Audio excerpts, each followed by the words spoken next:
Hello guys, welcome to technical Guruji. Python की basic की series में आज हम लिस्ट को ही कंटिन्यू करेंगे। प्रीवियस लेक्चर में हमने लिस्ट को का एक सिंपल प्रोग्राम बनाया था जिसमें हमने स्ट्रिंग की वैल्यू, फ्लोट की वैल्यू, इंटीजर की वैल्यूज़ किस तरीके से प्रिंट होती है, उनमें डिफरेंस किस तरीके से होता है, ये हमने लिस्ट में देखा था इन पाइथन। तो आज हम लिस्ट को के एट्रीब्यूट देखेंगे कि लिस्ट के एट्रीब्यूट कौन कौन से वो किस तरीके से काम करते हैं। लिस्ट से हम मल्टीपल वेज से वैल्यू किस तरीके से इंसर्ट कर सकते हैं, अपने बताए हुए इंडेक्स पे किस तरीके से वैल्यू इंसर्ट करते हैं, और हम वैल्यू किस तरीके से रिमूव करते हैं, ये हम आज के लेक्चर में देखेंगे। तो गाइस, आप ये वीडियो लास्ट तक ज़रूर देखिएगा। मेक श्योर आपको इस वीडियो में कुछ अच्छी चीज़ें भी मिल जाएंगी, कुछ हिंट्स भी। ये हमारा आइडियली। तो सबसे पहले हम क्या करेंगे, एक लिस्ट बनाएंगे। ये हमारी एक लिस्ट सिंपल सी हो गई, इसको मैंने प्रिंट किया। ये एक सिंपल सी लिस्ट है हमारे पास। तो सबसे पहले हमारे पास इंसर्ट वैल्यू करेंगे। तो इंसर्ट वैल्यू को हम तीन तरीके से कर सकते हैं, एक अपेंड के थ्रू, दूसरी एक्सटेंड के थ्रू, तीसरी इंसर्ट के थ्रू। अपेंड से क्या होता है कि हम वैल्यू इंसर्ट तो करते हैं लेकिन वो वैल्यू हमेशा लास्ट इंडेक्स से ही इंसर्ट होती है, और एक्सटेंड से हम मल्टीपल वैल्यूज इंसर्ट कर देते हैं लेकिन वो भी लास्ट इंडेक्स के बाद ही इंसर्ट होती है, और अपेंड में हम सिंगल वैल्यू इंसर्ट करते हैं। तो देखते हैं, इंसर्ट से हम अपने बताए हुए इंडेक्स पे वैल्यू इंसर्ट करते हैं।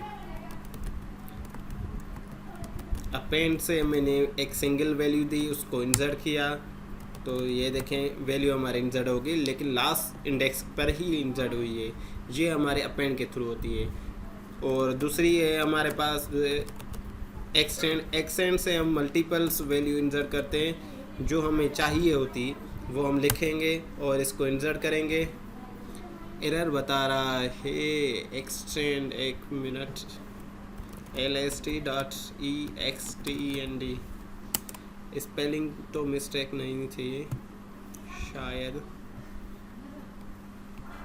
ओह सॉरी, इसमें एक और मैंने मिस्टेक कर दी। वो ये है कि एक्सटेंड की वैल्यू हमेशा इस तरीके से इंसर्ट होती है। हम यहाँ पे लिस्ट बनाएंगे या इंडेक्स के रूप में वैल्यू इंसर्ट करेंगे, और इसको देखें, ये हमारी वैल्यू एक्सटेंड में इंसर्ट हो गई। तो हम एक्सटेंड की वैल्यू इस तरीके से इंसर्ट करते हैं। उसके बाद हमारे पास वैल्यू है इंसर्ट एट्रीब्यूट। तो इंसर्ट के थ्रू हम अपने बताए हुए इंडेक्स नंबर पे वैल्यू इंसर्ट करते हैं। लाइक मुझे 0 1 2 3 यहाँ पे मुझे वैल्यू इंसर्ट करनी है 3 इंडेक्स पे, तो मैं यहाँ पे इंडेक्स नंबर देकर उसमें वैल्यू रख देता हूँ 1, और इंटर किया, स्टेटमेंट रन हो गई। अब देखें 0 1 2 3 पे वैल्यू हमारी इंसर्ट हो गई। तो आप इस तरीके से इंसर्ट के थ्रू वैल्यू अपने बताए हुए इंडेक्स पे इंसर्ट कर सकते हैं। उसके बाद हमारे पास एक और रिमूव से हम अपनी मर्ज़ी से जो वैल्यू हम बताते हैं इसमें, इसको ये वो ही रिमूव करता है। जैसे मैंने 1 लिखी, या आप कोई भी वैल्यू लिखो, लाजमी नहीं है कि वो लास्ट इंडेक्स से हो या फर्स्ट इंडेक्स से, वो आप पे डिपेंड करता है कि आप कोई भी वैल्यू इसमें लिखेंगे और उसको रिमूव करना चाहते हैं तो रिमूव कर सकते हैं। इस हिसाब से आप वैल्यू को रिमूव कर सकते हैं। एक और है जो हम लास्ट में यूज़ करेंगे, उससे क्लियर का है। तो उससे क्या होता है कि हमारी सारी लिस्ट जो होती है वो सॉरी, जो हमारी सारी लिस्ट होती है वो एम्प्टी हो जाती है, डिलीट हो जाती है, क्लियर हो जाती है, उसकी वैल्यू सारी की सारी क्लियर हो जाती है। सो अब हम क्या करेंगे, अब हम एक लिस्ट को इसको देखेंगे कि सम करेंगे। इसको वेरिएबल का नाम दिया। अब इस लिस्ट की टोटल सम कितना है, तो इसका है 169, ये इसका टोटल सम आ गया। उसके बाद अगर हम इस लिस्ट को सॉर्ट करना चाहें तो वो भी कर सकते हैं, असेंडिंग आर्डर में ये सॉर्ट हो जाएगी। अब पहले इस तरीके से, अब ये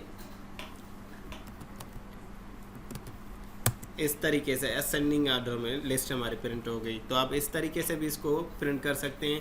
वो आप पे डिपेंड करता है कि आप इसको ज़्यादा यूज़ करेंगे और ज़्यादा कुछ पॉइंट्स आप देखेंगे तो आप इसको ज़्यादा ही इंजॉय करेंगे। तो गाइस आज का लेक्चर यहीं तक ख़त्म करते हैं। अगर आपको इस लेक्चर में कोई चीज़ समझ में ना आई हो या कुछ पूछना हो तो आप बिना झिझक आप पूछ सकते हैं। कमेंट में आप कमेंट करके कोई भी क्वेश्चन हो पूछ सकते हैं। थैंक यू, अल्लाह हाफिज़, मिलते हैं नेक्स्ट लेक्चर में।